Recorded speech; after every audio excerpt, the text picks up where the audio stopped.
Well, I'm rolling, so go Georgia. Rodney, could you start by introducing yourself just for the public? Yeah, my name's Rodney Kelly, and my family are the Timberi family from around Liverpool area.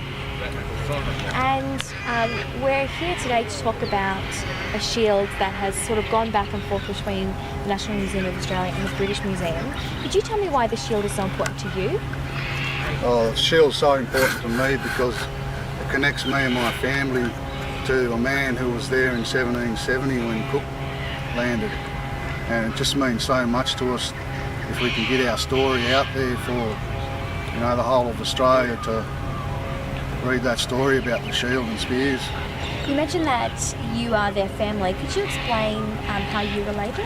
Yeah, the man Gumung, he was a member of the Gweagle Clan of the south side, Botany Bay, Kurnell Bay, and his grandson as well was named Kuman.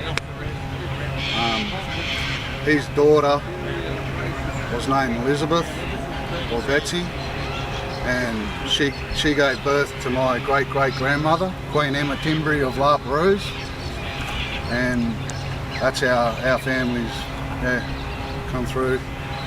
Queen Emma and Chief of the Five Islands as well from Wollongong. And so you are the 6th generation, is that correct? Yep, I'm the 6th generation. And could you tell us the story of what happened in 1770? Yeah. My people were camping all around on the south side of Kurnell Bay, and we saw a big bird coming in, and like we had women and children, men there, and when they seen the boats come in, we were following them, and when Cook started coming ashore with his boat full of armed forces, that's what scared, you know, all our people away, and only left 2 men, and they were there shouting in defiance to Cook trying to land on shore. And Cook, he pulled up just offshore and he was shouting to my ancestors, you know, that he wanted water, and he meant us no harm. And my family members, you know, they just shouted back, waving their spears, and they done that for a bit, you know, probably 10-15 minutes, and then that's when Cook just fired a shot, and that caused them to run a bit, and one of the warriors dropped his bundle of spears, but he picked them straight back up. But that didn't worry him so much because they stood there again in defiance, shouting, waving their spears. So Cook, he shot at him again, and he wounded my ancestor. He wounded him with a shot, and that's when he ran back. He ran back to his hut, and that's where he grabbed his shield to defend himself. And by the time he got back to the shore from getting his shield, that's when Cook had landed. So they immediately started firing their spears at him, and Cook returned fire. Now there were rocks thrown, and after that last shot what Cook shot at them, that's when they ran away.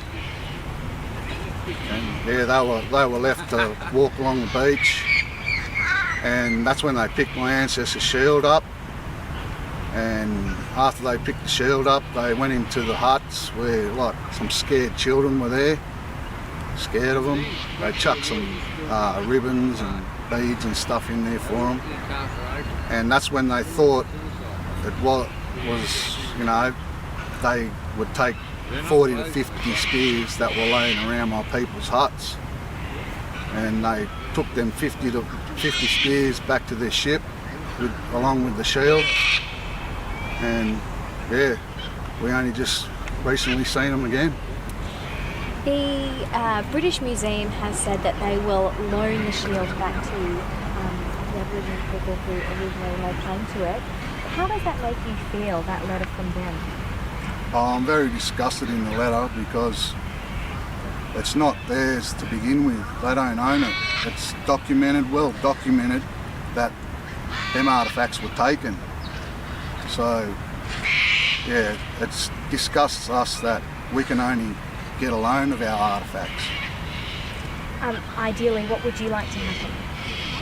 What I'd like to happen is I'd like the shield and the spears to remain in Australia and be on show for the Australian public.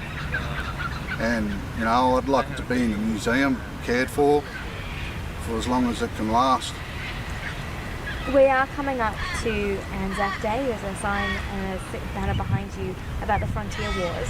What do you think this shield and the process that's going on at the moment between the British Museum, Australian Museum and the Aboriginal people who do lay claim to it, what do you think this means for the Frontier Wars and the continuation of those?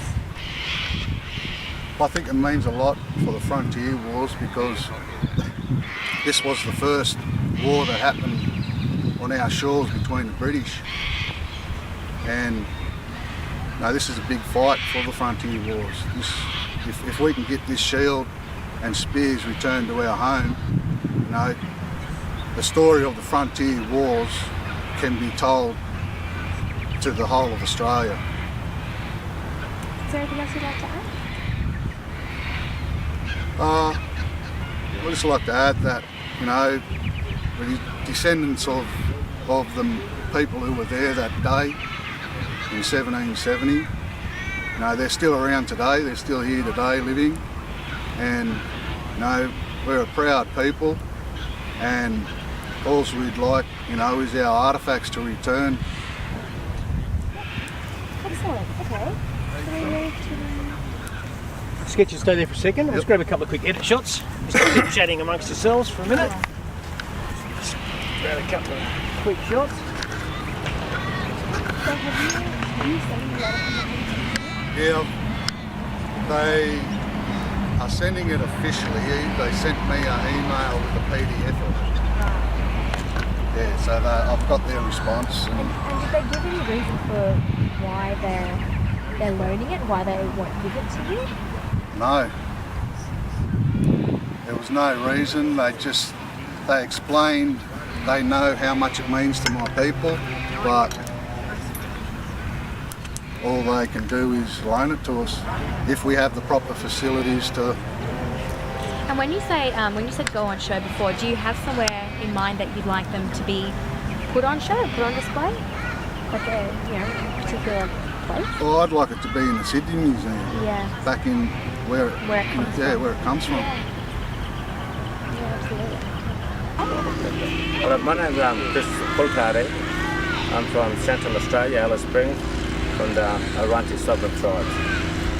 I'm also convening the conveners of the Frontier War, and I'm really honoured to have Rodney here, 6th descendant of the Kumar warrior that was first approached by Captain Cook and James Cook. I don't know about Captain, but anyhow, in 1770, and I've got some stories to tell.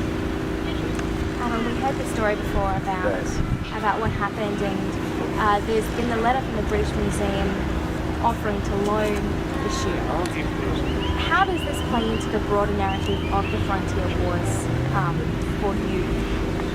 The shield is recognised as the first contact between the first arrivals with Cook, and it shows that it was a peaceful settlement, and it symbolises the first of the Frontier Wars that started in this country, and that is still continuing on today. And how does the fact that the British Museum isn't giving the shield back, what does that tell you about the Frontier Wars today?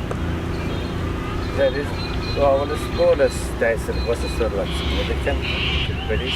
It's something that always being swept under the carpet, and there's where you have these conspiracies and stuff. And this is something that in this Frontier War this year we're trying to unveil all this. We believe that this first contact, this shield, is very significant to prove to the people of Australia that this place wasn't settled through peaceful settlement, it was through a lot of bad acts. And there's good that the Australian public could also see and witness this, so that they know that their history is full of deceits and lies. And we on about now, this country was about the healing black and white Australians to come together. And this shield is very significant and proven that it was a peaceful settlement. It was a dark past, and this time around at the country war, we want to shed some light on it and open the eyes of all Australians, black and white, to come together and say, right, this country wasn't settled peacefully, let's do something about resettlement peacefully.